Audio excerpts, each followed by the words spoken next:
Hi everyone, this is Sir Nesty and welcome to Grade 7 Science. Ang lesson natin ngayon ay Fundamental Forces in Nature. Ano yung tinatawag na fundamental forces? So himayin po muna natin, fundamental ay foundation or basis, while yung force ay measure of push or pull on an object. At yung SI unit of force ay galing sa apelyido ni Isaac Newton, isang famous na physicist and mathematician. And yung symbol natin for the Newton is uppercase letter N. Okay? So ano-ano kaya yung mga fundamental forces sa nature? So hindi lang po nature or environment, baka kasi yun yung nasa isip natin, kundi ano ba yung nasa matter, ano ba yung nasa universe na mga forces na nag-govern sa atin or sa buong universe. Dito kasi sa lesson natin ay cover na po siya ng branch ng science na physics. Yung physics po explores how and why the universe works. Mula sa pinakamaliit o yung mga subatomic, kasama dito yung subatomic particles and yung mga atoms or yung quantum level, hanggang sa universe scales or yung mga galaxies, mga heavenly bodies. So napakalawak na po. Balikan po muna natin yung atom. Kung mapapansin nyo, ay natalakay na natin yung atom, yung definition ng atom, which is yung atom, ito po yung bumubuo sa matter. Or atom is the basic structural unit of matter. And yung atom po ay meron pala siyang, ay may bumubuo pa rin dito. Okay, ang atom ay binubuo ng itong tatlong particles or tinatawag nating subatomic particles. Okay, at kung mapapansin nyo, merong nasa gitna at merong nasa labas o yung nakapalibot or nakapaligid dito. Yung nasa gitna ay binubuo po ng neutron and proton, kaya yung gitna ang tawag dyan ay nucleus. Yung plus sign or positive sign, that actually yan ay protons, sila po ay positively charged particles. While yung katabi po nito, na walang sign, at ito po ay particles with no charge, sila po ay neutrons. So yung dalawang yan, neutron and proton, sila po ay nasa gitna na tinatawag niya nucleus. Yung mga nakapalibot or nakapaligid naman ay mga electrons. Ang mga electrons, kung mapapansin nyo, negative sign kasi po negatively charged particles. Pero yung mga sign na yan sa totoong buhay ay wala talagang nakalagay. Again, picture lang to, illustration lang to. Okay, na kung saan pinapakita lang dito yung mga charge nila or kung paano mag-behave yung mga particles na ito sa isang magnetic field. Okay? Again, ano yung tatlong subatomic particles? Ano yung nasa nucleus? Or ano yung bumubuo sa nucleus? We have the neutron and the protons.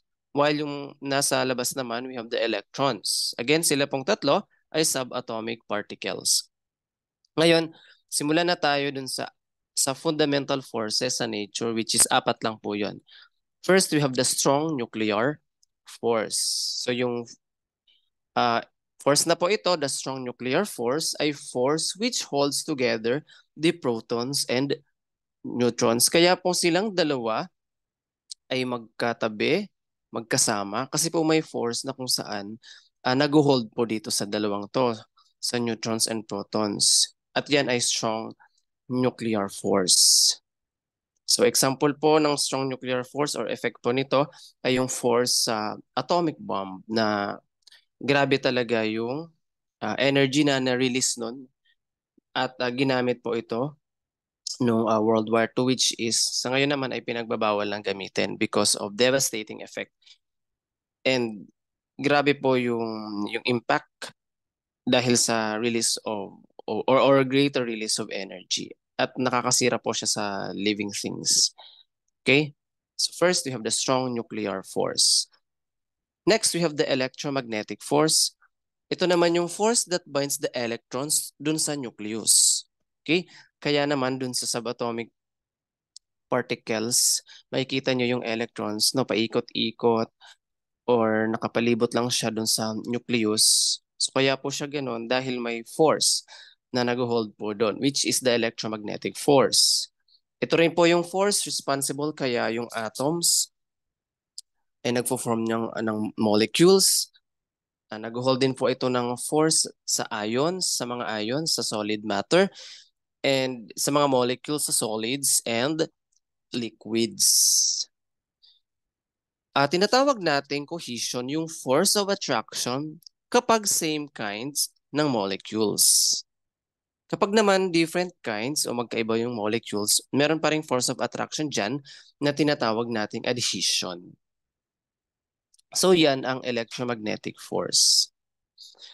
And third, we have the gravitational force. So you are familiar with gravity. So ito po yung force of attraction between two objects. And ito po yung dahilan kaya fall towards the earth yung mga objects. So kahit na po yung astronaut ay nasa space at palutang-lutang sila kasi po pag nasa space na mahina na yung gravitational pull. Ngayon, pagpapalapit naman po sa Earth, malakas yung gravitational pull. Okay, again, ito po ay gravitational force. And yung pang-apat natin na fundamental force ay weak nuclear force. Actually, itong a weak nuclear force, stronger siya kesa sa gravitational force. Pero weaker than strong nuclear force and electromagnetic force. So nangyayari po ito sa nucleus and example po nito ay radioactive decay sa nucleus kung saan nagse-separate na yung protons and neutrons. Again, fourth fundamental forces ay fundamental force ay weak nuclear force. So recall po natin ano yung apat na fundamental forces in nature. First is the strong nuclear force. Pangalawa ay electromagnetic force. Third ay gravitational force. And lastly, pang-apat ay weak nuclear force. Isama na po natin yung effects of force on an object. So first, nagkakaroon ng change in shape. Second, change in size. Third ay it starts a stationary object to move, napapagalaw po nun. Fourth, stop a moving object. So napapastop po ng force ang mga gumagalaw or in motion na objects. Napapaspeed up, bumibilis, o napapabagal niya yung moving object.